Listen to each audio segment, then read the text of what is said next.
नमस्कार दोस्तों, स्वागत है आपका SRJ एजुकेशनल पॉइंट चैनल पे। और आज हम लोग सीखेंगे विलोपन विधि से समीकरण को कैसे हल करते हैं। ठीक है, तो ये विलोपन विधि द्वारा समीकरण हल करना हाई स्कूल के एग्ज़ाम में आपके पूछे जाते हैं और बहुत ज़्यादा चांस होते हैं कि ये एक क्वेश्चन इस विधि से आपको सॉल्व करने का ज़रूर पूछा जाता है, जो कि 5 नंबर के आते हैं। तो आज मैं आपको स्टेप बाय स्टेप विलोपन विधि से समीकरण को कैसे हल करते हैं सिखाऊंगा और आप बिल्कुल ये सीख जाएंगे और 5 नंबर हाई स्कूल में हासिल कर लेंगे। चलिए स्टार्ट करते हैं। जैसे यहाँ पे 2 पद वाले आपको 2 समीकरण दिए हुए हैं। जैसे पहला समीकरण है 3x + 2y = 12। तो चलिए इसको हम मान लेते हैं पहला समीकरण। और दूसरा समीकरण है 4x + y = 11। इसको हम लोग मान लेते हैं दूसरा समीकरण। चलिए हम सीखते हैं कि विलोपन विधि में हम करते क्या हैं। विलोपन विधि में हम क्या करते हैं, जो भी 2 समीकरण दिए हुए हैं उनमें से दोनों समीकरणों की हेल्प से हम एक जो 2 पद दिए हुए हैं उनमें से एक पद को विलुप्त कर देते हैं, यानी कि गायब कर देते हैं। ठीक है, तो चलिए स्टार्ट करते हैं। अब देखिए यहाँ पे क्या है, 3x + 2y = 12 है। यहाँ पे 4x + y = 11 है। ठीक है, तो अब हमें एक पद विलुप्त करने के लिए क्या करना होगा, चलिए करके दिखाते हैं। समीकरण 1 में 4 से गुणा करने पर, ठीक है, 4 से मल्टीप्लाई करेंगे।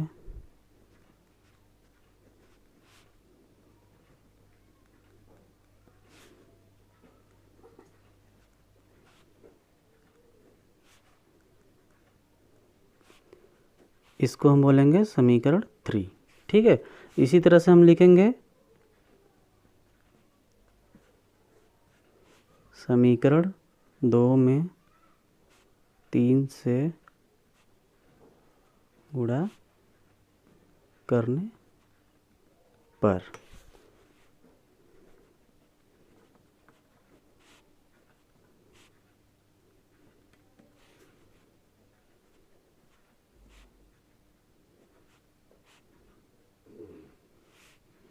ठीक है, इसको हम लोग बोलेंगे समीकरण 4। अब देखिए समीकरण 3 को हम यहाँ फिर से लिख लेते हैं।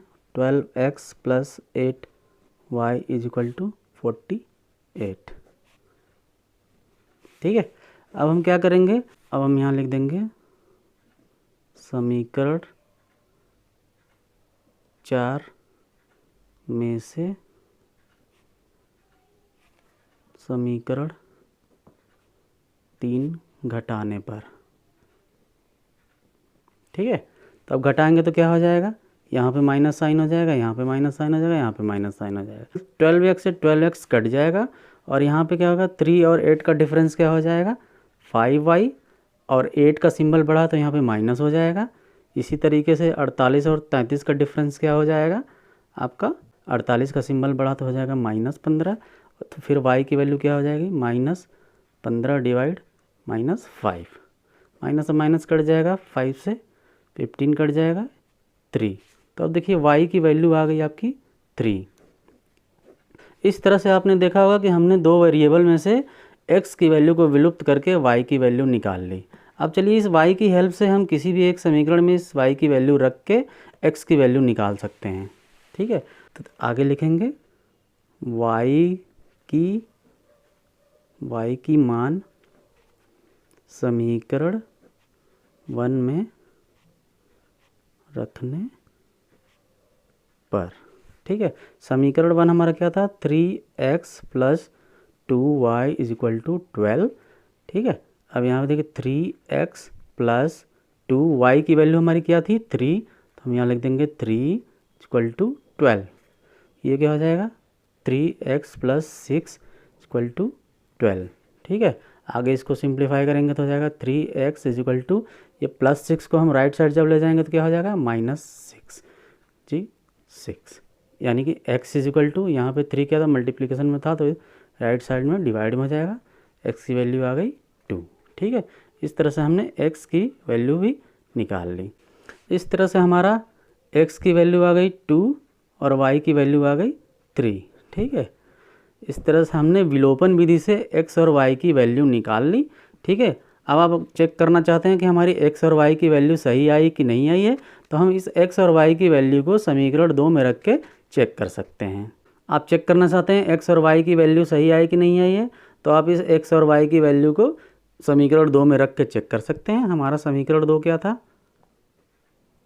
हमारा समीकरण 2 था 4x + y = 11।